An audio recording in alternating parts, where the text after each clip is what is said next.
beguiling. The name Dunoon is thought to mean the fortress of the strangers, recalling that time when the conquerors came to subdue and plunder the surrounding countryside. Centuries which were harsh and cruel. But there's a softer side to Dunoon, because this is the home of Mary Campbell, Highland Mary, immortalized by Robert Burns. They plighted a troth to each other with the exchange of Bibles over a stream. And perhaps it was then that Robert Burns first thought of his love as being like a red, red rose. The rose, of course, has another significance for the town of Dunoon, because in 1471 the town was given into the care of the House of Argyll for a peppercorn rent of a single rose. So here we have history, poetry, and romance. But above all, a sense of nature as a gift from God. In the Church of Old and St. Cuthbert's, the community of Dunoon have gathered, and they sing now of God's greatest gift. Lord Jesus Christ, you have come to us.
There was a time when Dunoon enjoyed all the familiar features of a seaside holiday resort.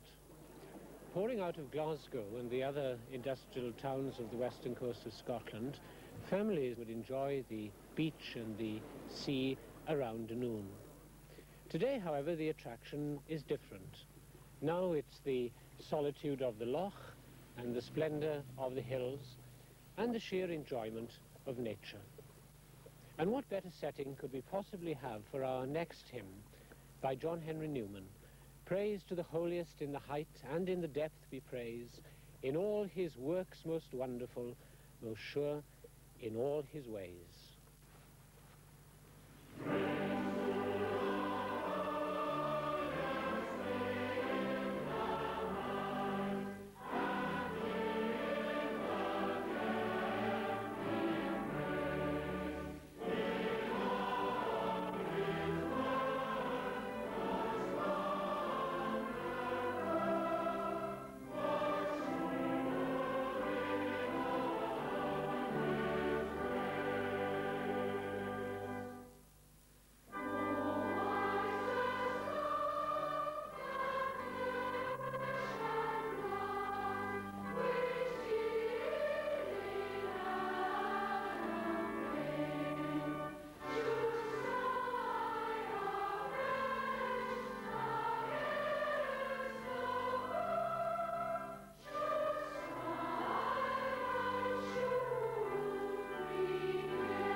Francis Frankham was 7 years old and a passenger on the Lusitania when it was sunk by enemy fire.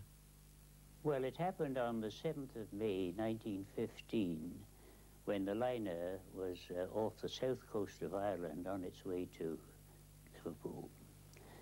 My parents and my younger brother and sister were in our cabin having a cup of tea, and at 2 o'clock in the afternoon there was a terrific explosion, which my father recognized was a torpedo. So he hurried us up onto the deck, hoping to get into a lifeboat.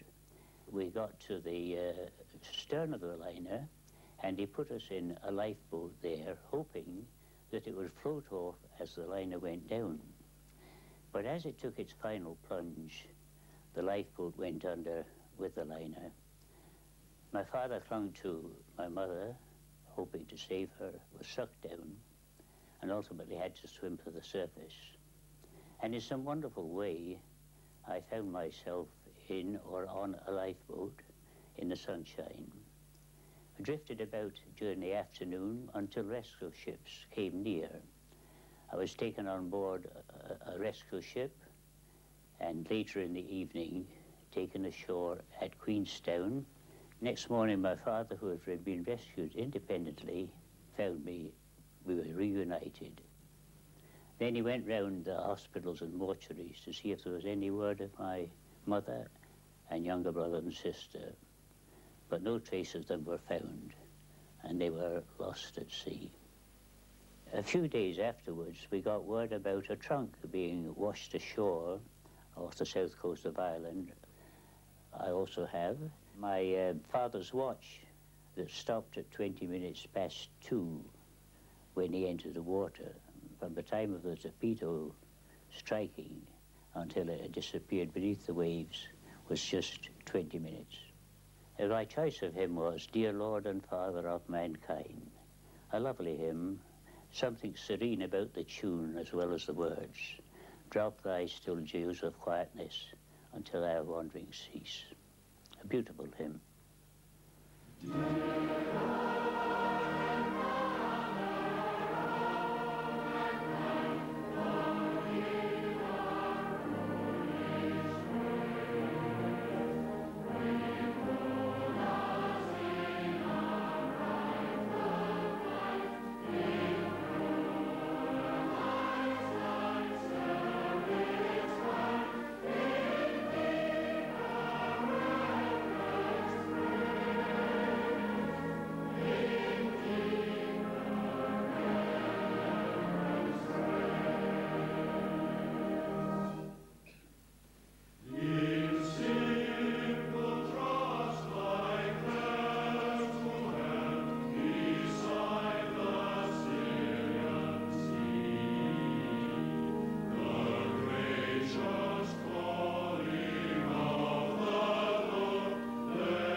Jim Wilson is skipper on one of the ferries linking Dunoon with the mainland. The people of Dunoon feel as if they're on an island, and the ferries act as a bridge to the mainland. It's not just a commercial venture, it's a community link. There's standby crews who can be called out to take ambulances to the other side. I've spent most of my life at sea. I went to sea when I was very young, 16. In travelling the world, you see many religions. As long as a person has a religion of some sort, then that's what counts. Having the basis of religion gives you I think, the proper moral aspect on life. I teach in Sunday school because I feel as if we must pass on some of our beliefs to the young people. My hymn choice is "Oh Love That Will Not Let Me Go" by George Matheson, who was a native of Inellan. George Matheson was blind, and to write a line like "I traced the rainbow through the rain" shows the mind that the man had. And I feel that this choice is right, because I feel as if I'm part of the community. The hymn should be part of the community.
Douglas Stewart is chaplain to the Americans who have come to the nuclear submarine base on the Holy Loch outside Dunoon.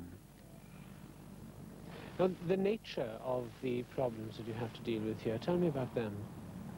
I think the basic problem is loneliness, especially for new people who feel isolated, even from one another, even as closely as they live together on the ship. They feel somewhat alienated sometimes from the Scottish community. It takes a while to get to know people here. And then the distance from our home country or their hometowns and their families. And I think the climate is somewhat inhibiting too. Is it very disturbing for the men here when there are demonstrations against a nuclear base like this? Not really, because there are many people in town who accept us and have had American friends for years. And we've been here 21 years, so we're not new. There is great anxiety, isn't there, amongst individual Christians and amongst the churches as to what our attitude should be towards nuclear weapons. You are in a very high-profile situation here. How have you resolved your conflict? It's a very big question, and it's hard to put into just a few words. My conviction, though, is that the Church of Jesus Christ should be broad enough to cover those with a pacifist position or those who feel that any kind of protection of life or property is forbidden to them by the gospel. I think that viewpoint should always be protected. But also, I do think Christians have a responsibility, and that there are times when we should participate in armed forces, and the church should also accommodate that, or at least help those people through those kinds of decisions. But it might well be that you would be counseling someone who would be in that awesome situation of actually pressing the button. What do you say in a situation like this? My position is that the man must follow his conscience. And if he has those kinds of doubts, then he should remove himself from that position of responsibility. Well, tell me about your hymn choice. A Mighty Fortress is Our God by Martin Luther. It's a victorious hymn, reminding us of God's judgment and that he has the last word. And he will help us through.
Christine McIntosh, a teacher at the local grammar school, has strong feelings about the problems of nuclear weapons.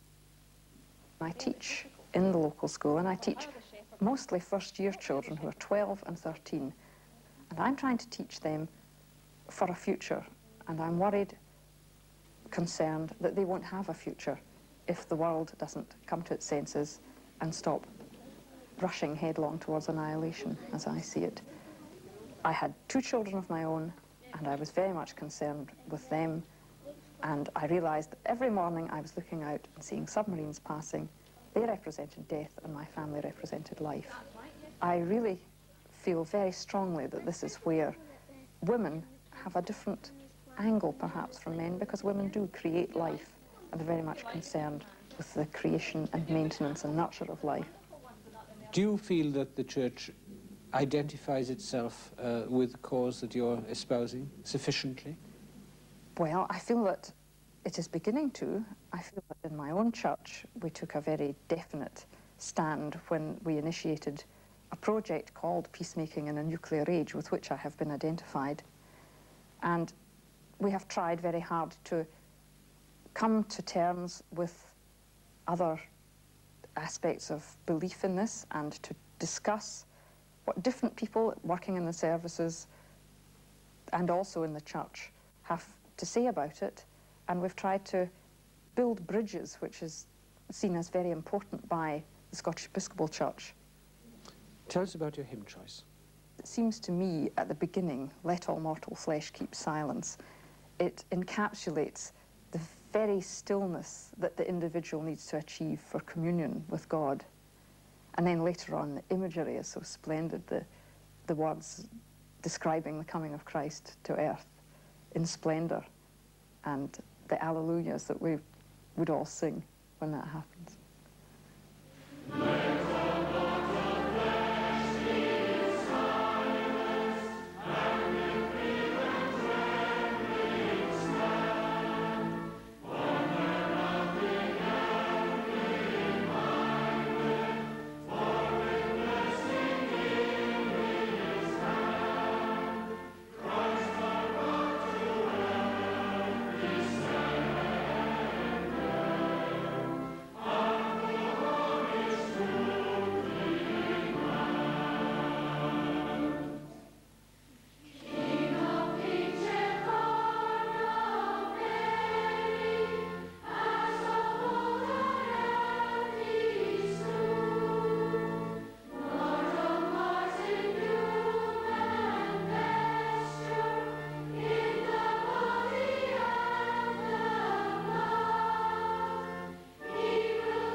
The Mackay family caused quite a splash in the local press when they opted for baptism in the Clyde. Doing it all together was a very significant thing for the family, and we felt it was very wonderful that it was possible to arrange it in this way. When it came to the actual day when it was happening, it was stormy, raining. It wasn't a very nice day at all, and as the day progressed, I almost expected them to back out of it and decide that they weren't going ahead with it after all.